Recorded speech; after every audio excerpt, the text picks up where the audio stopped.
Hi, my name is Eric Hardcastle. I'm a coach at Dragonfly CrossFit and Training Center. And I was going to go through some kipping handstand progressions with you today. So a couple of things that I like to point out when folks are first starting working on handstand push-ups. A common mistake, and hopefully you guys can see this okay, is hand placement.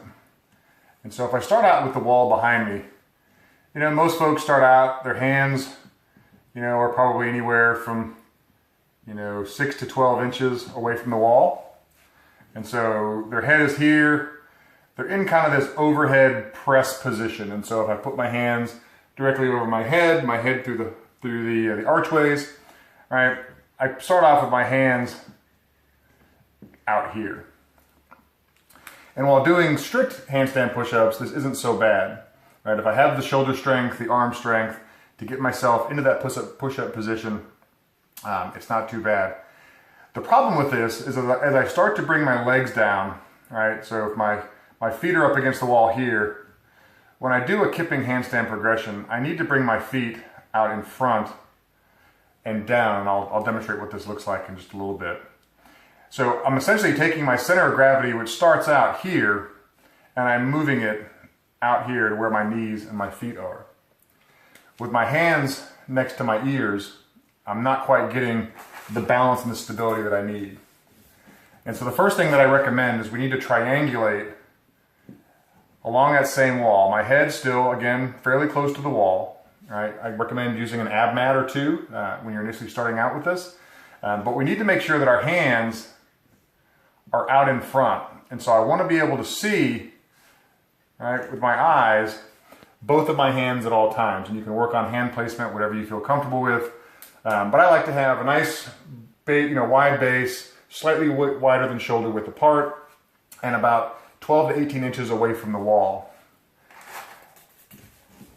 If you watch any of the professional CrossFit athletes, right, and I look at their handstand position, you'll notice their hands are about 12 to 18 inches off the wall, right? And when in their full locked out position, they make sort of a hollow rock position, right? And so the motion that we're going to go through is actually bringing our head down closer to the wall, right? And bringing my butt and my back, right? That's a really bad, I don't know what that is, but I bring my butt and use it as a point of balance. And I'm going to demonstrate what this looks like. All right, so let's get started. If you're trying this at home, make sure that you have plenty of open room, that you're not going to fall over, knock over the furniture, land on the coffee table.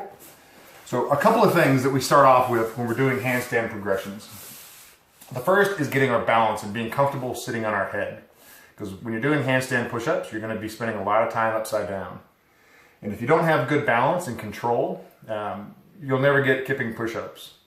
So let's try this. So the first thing I want you to try to do, again, nice wide triangulated base. Right, we'll get into this yoga position. All right, I'm not even sure what this is called. So get up on my feet, all right, and get into this position. Once I'm here, I want to be able to bring one foot up, or one leg up on my knee, and the other foot up, or the other knee up on my knee, on my elbow. All right, and be able to sit in this position for a relative, 30 seconds to a minute.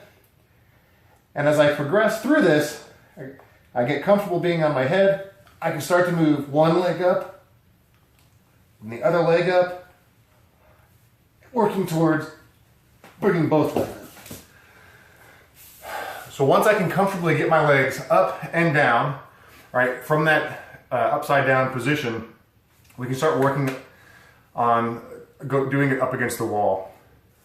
A couple things I want to point out is you need to make sure that you've got the strength in your arms, your shoulders, and especially your forearms to be able to handle kipping push-ups, handstand push-ups. One good metric for that is when I'm in that upside down position is being able to control myself back onto my feet and being able to go from this position to this position effectively. So again, practice going down and then practice coming back up. Once I feel comfortable in that position, we can start doing work against the wall. So again, I want my head and my back fairly close to the wall. When my back is straight, it should just be about an inch or two off the wall. My hands, again, should be about 12 to 18 inches off the wall in my line of sight so that I can see both my hands at the exact same time.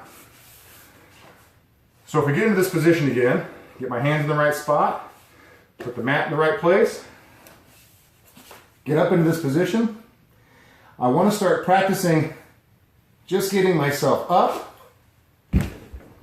against the wall and back down. And up and back down.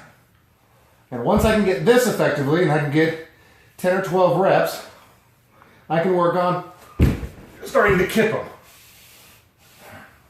them. And continue that progression, working on the balance, working on your stability, until you're comfortable doing them in rapid progression. It really does help, but again, the solid base and the foundation for this is getting that balance while you're upside down and getting your head and your hands in a nice triangulated position. I hope this was helpful.